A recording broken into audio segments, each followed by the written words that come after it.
Hello folks, welcome again to another free tutorial of Scoring Tools Masterclass.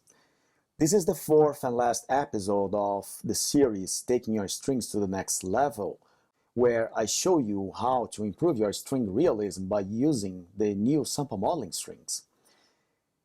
In the first episode, we've worked on the Beethoven's Fifth Symphony.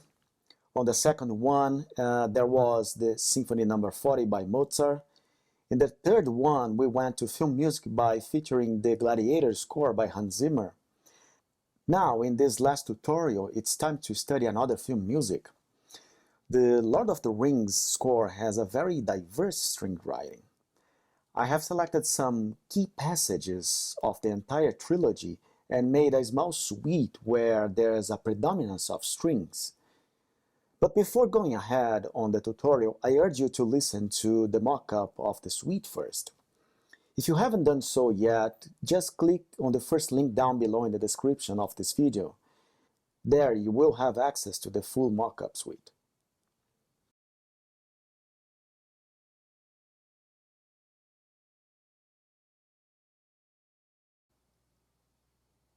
Okay, now that you have heard the full mock-up, let's go to the first tip. And I would like to start by showing you the violins, the famous phrase violin that begins the score. Let's have a listen to Violins 1 first.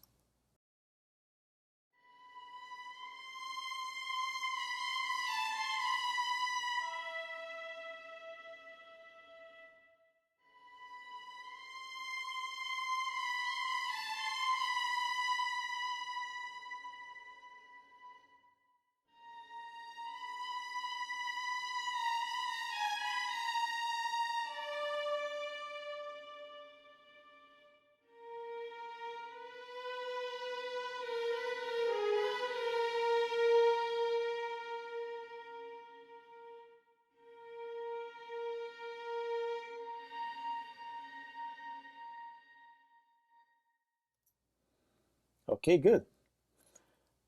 As you can see, there's these big mountains going up and down.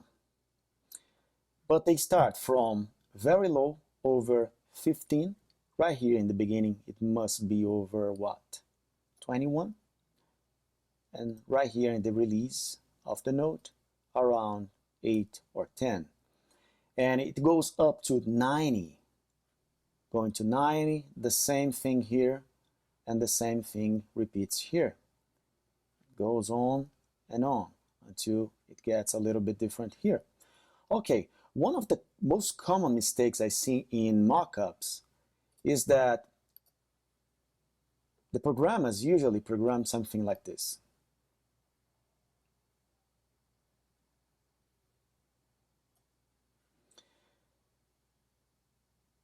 Pay attention that I haven't only increased the amount of dynamic here, but there's less peak in this mountain. A lot of composers have the belief that doing this, everything will be heard. But actually, if you go back to the original, this very low dynamic here will always be heard, because in the texture, there's nothing else playing along with the violins in the same region.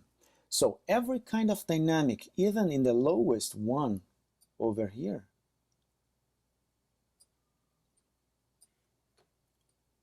would be easily heard. So the first tip is, never be afraid of going down with your dynamics, and sometimes even up. Let's have a listen on how it sounds with this very low dynamics attack and release.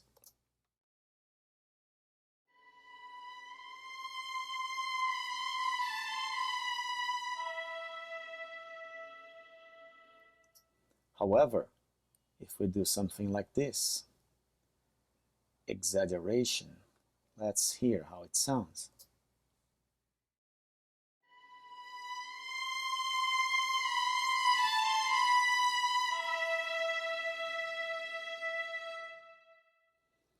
Too much. The attack was not bad at all, but depending on the library, it will respond differently. The release was kind of static. And here in the middle, it was too much. Too much dynamic for something that is simple is a common mistake that I see in many markups. And also, never forget that you have to analyze the phrase. And by analyzing the phrase, you have to determine the contour of the phrase plus what is the climax of it. In this case, the climax is this note.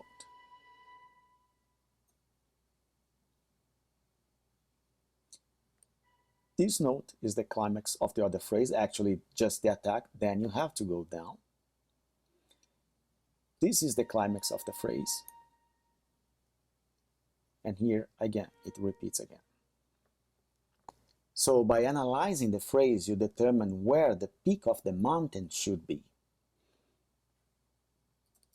Over here, I have the violins 1 doubled with one Samplemodeling solo violin.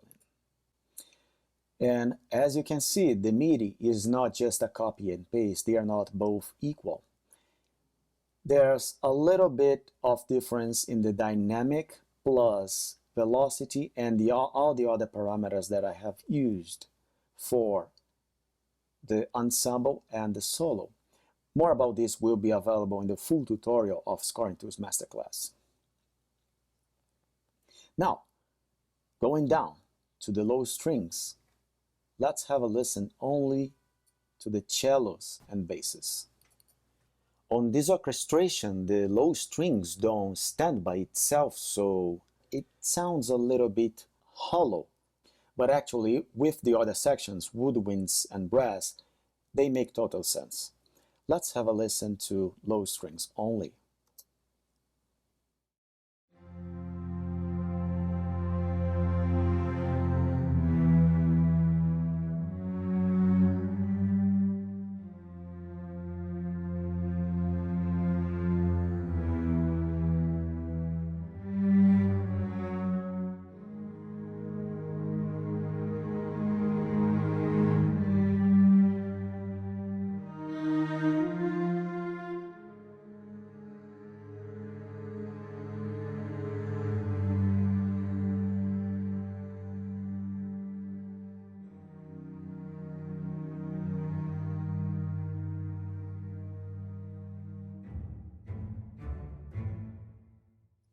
All right,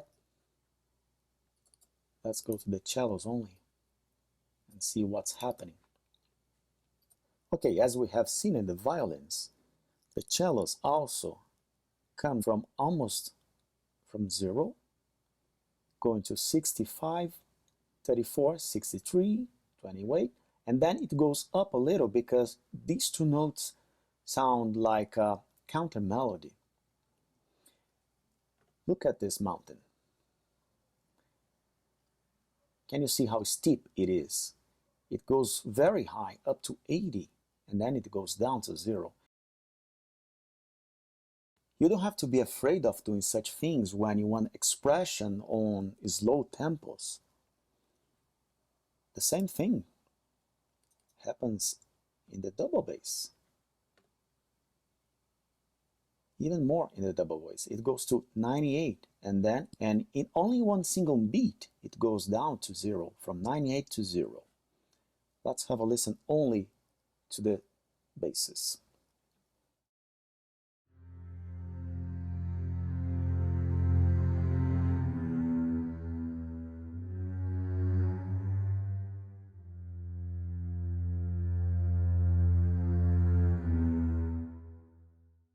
Of course, some libraries will respond differently to these parameters, but I believe it's very hard to simulate those kind of expressions with crossfade from the normal sample libraries.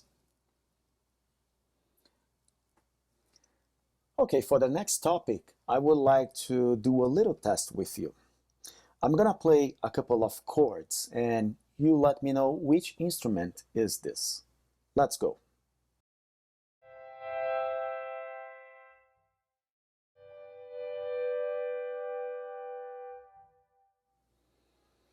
Was it easy? Not so easy? Did you find out which instrument is this? Once again.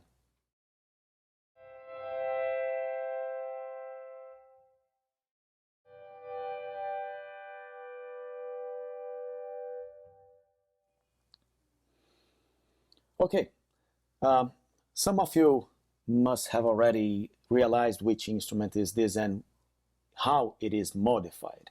Actually, this is a piano, and it doesn't sound as a piano because the attack of the note have been cut off. Now, the same couple of chords with the original attack of a piano.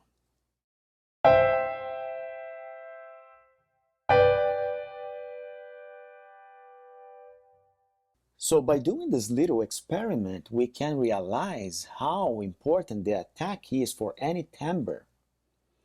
Actually, our first kind of recognition of any timbre is the attack. Of course, the body of the sound is important, but I believe the attack is even more important for the recognition of the instrument. Now, going to the solo violin. Let's have a listen to the solo violin that Howard Shore wrote for Lord of the Rings.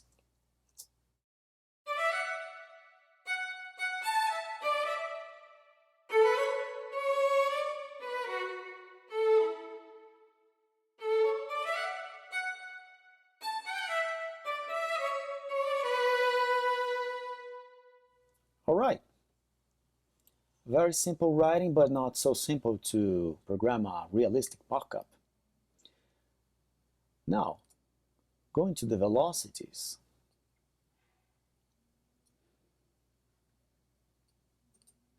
You see that most of the velocities are very high, and many of them are in 127. That represents the red color. Okay, you may think that this solo violin is too harsh. This is the way I program. This is my own interpretation to this phrase. But actually, if we lower the velocities, it will sound gentle.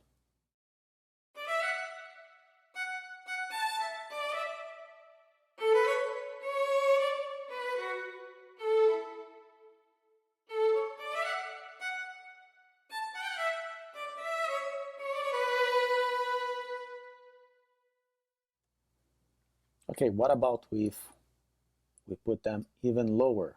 You're gonna see that some adaptations must be done. But let's have a listen out of the box in the original programming that I have made.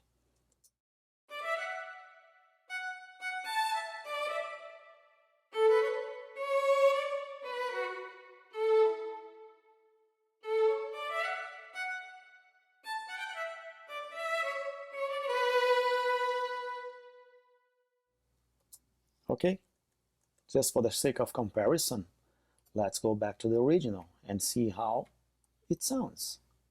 Pay attention to the attacks.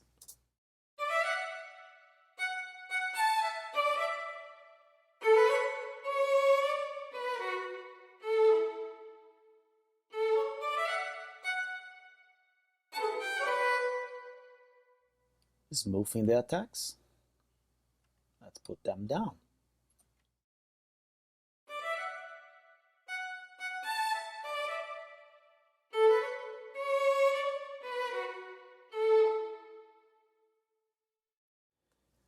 This is a kind of programming that provides you a versatility that few other libraries have. And what I like is that since this is a solo violin, there's a lot of exposure in it, and every tiny little change that you make on every note will make a difference in the overall sound. Have in mind that with performance libraries like Samplemodeling strings, you are not bound to the limitations of each library. Actually, you can make your own interpretation. Now, going to the last part.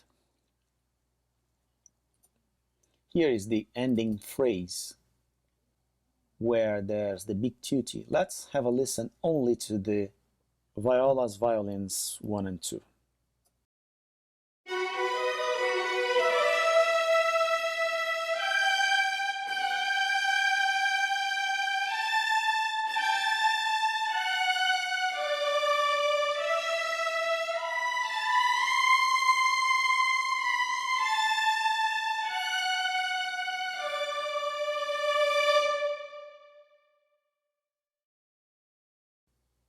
there's a kind of nervous and very firm fortissimo vibrato in this phrase.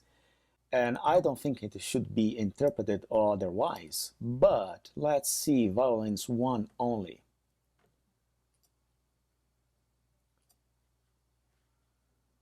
Here's the modulation that controls dynamic. This is a fortissimo phrase.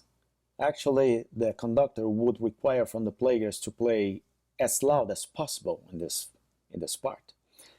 But as you can see, in mock-ups and in real life too, playing as loud as possible doesn't mean that you should strike or hit or put your velocity to 127, always the hardest one. If you want to have some expression on fortissimos, you have to have room for ups and downs. And this is what I have given to this phrase. Let's have a listen to only violins 1 and see how they sound and in the strongest fortissimo.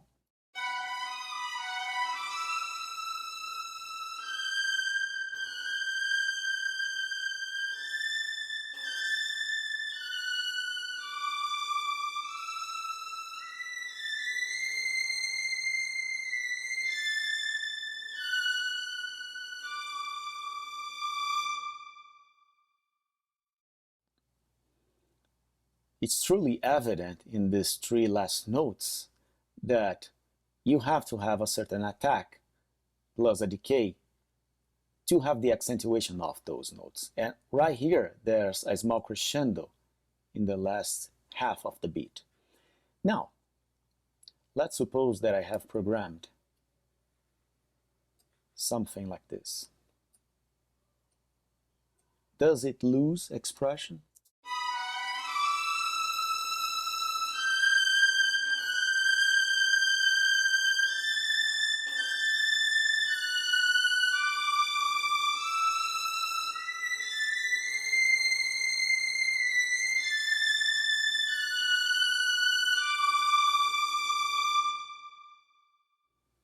It certainly does, and it's more evident in some notes than the others, but in the overall sound, it's really way less expressive than this one. Therefore, keep in mind that in order to have expression, you have to take out some volume. Now, again, like in the other tutorial, there's this non-reg MSB, which is CC99, that controls expressive vibrato. This is the original programming with a lot of expressive vibrato, as you can see 119.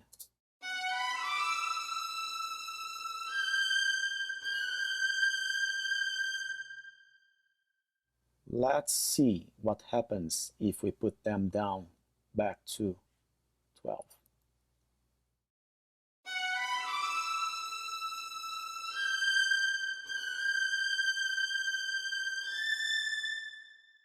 The vibrato becomes much more straight. Actually, the vibrato, as we know, is being controlled by breath controller CC2, which is right here. And again, the same procedure, not everything 127. You don't have to put them to the maximum. Take care of those things and you're good to go. But the combination with expressive vibrato makes it sound like the nervous vibrato. Alright folks, that's it. It is absolutely essential for every musician to know how to produce MIDI mockups today. And I hope these free tutorials have helped you to become a better composer. Scoring Tools Masterclass has everything that I have learned during the last 16 years or so. New musical technologies are always being developed, and the course is always tuned to them. However, the essence of the course is not to teach you how to use the libraries. The approach is to create in you the right mindset that can be applied to any product on the market. In these 4 episodes of Taking Our Strings to the Next Level, we have been concentrated solely on the Samplemodeling strings. Some of the things discussed are peculiar to this library, And I thought they were important to mention because this library came out and I realized that a lot of its potential was not being used by other composers. However, all the other topics were part of the many principles taught in Scoring Tools Masterclass. I hope you have liked the 4 episodes of Taking Your Strings to the Next Level. More free tutorials are coming soon. Feel free to subscribe to my channel and please give a like and a comment to this video because it helps me to produce more of these for you. Don't forget to check the links down below in the description and see you soon. Bye!